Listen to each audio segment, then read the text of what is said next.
یہ دو چیزیں جو ہیں وہ ہر پاکستانی اوورسیز کا ٹوٹا ہے. اور میں سمجھتا ہوں کہ جب ہم پاکستان سے ہجرت کر کے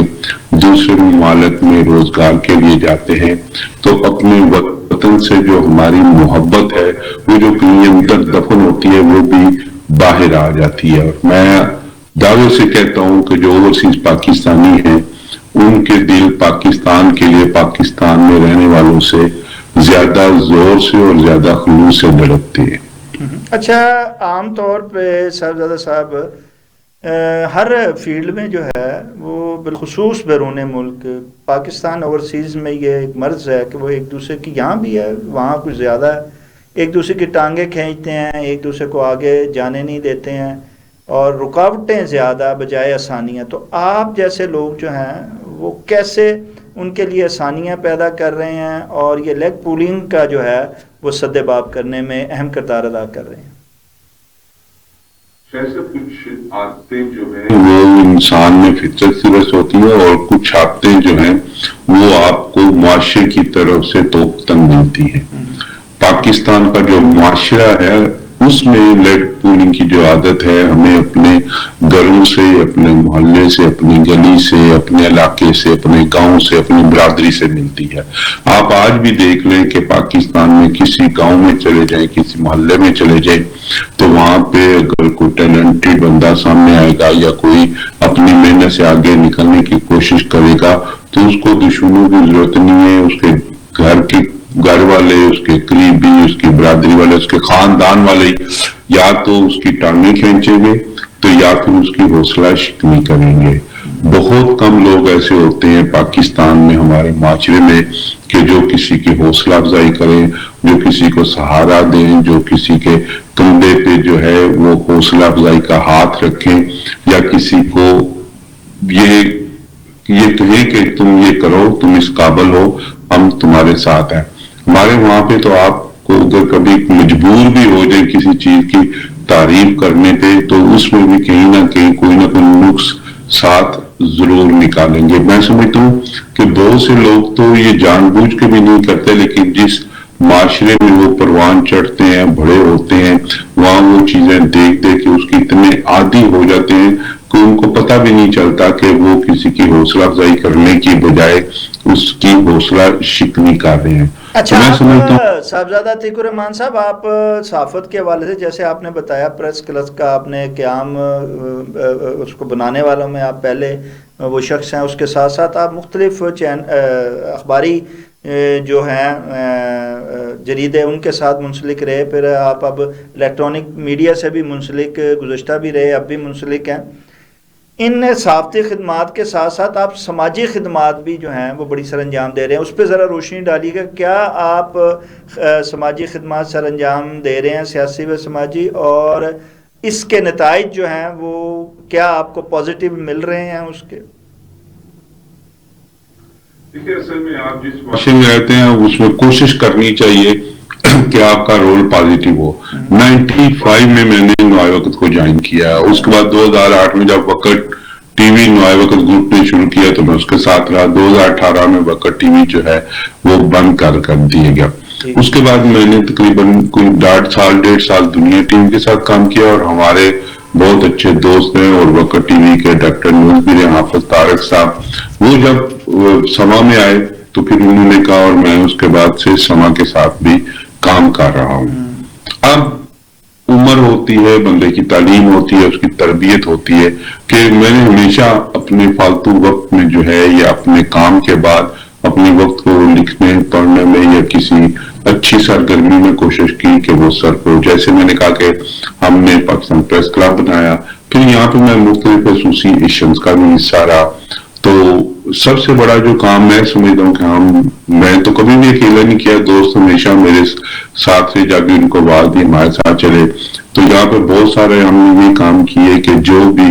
لاوارث کوئی پاکستانی ہوتا تھا جس کا کوئی آگے پیچھے نہیں ہوتا تھا، تو وہ کوئی کہیں پہ فوت ہو گیا تو اس کی پاکستان ڈیڈ باڈی اس کے لواحقین تک پہنچانے کے لیے، میں سمجھتا ہوں کہ ہماری جو پاکستانی کمیونٹی ہے اس میں بہت سارے لوگ درد دل رکھنے والے ہیں. تو اس طرح ہم نے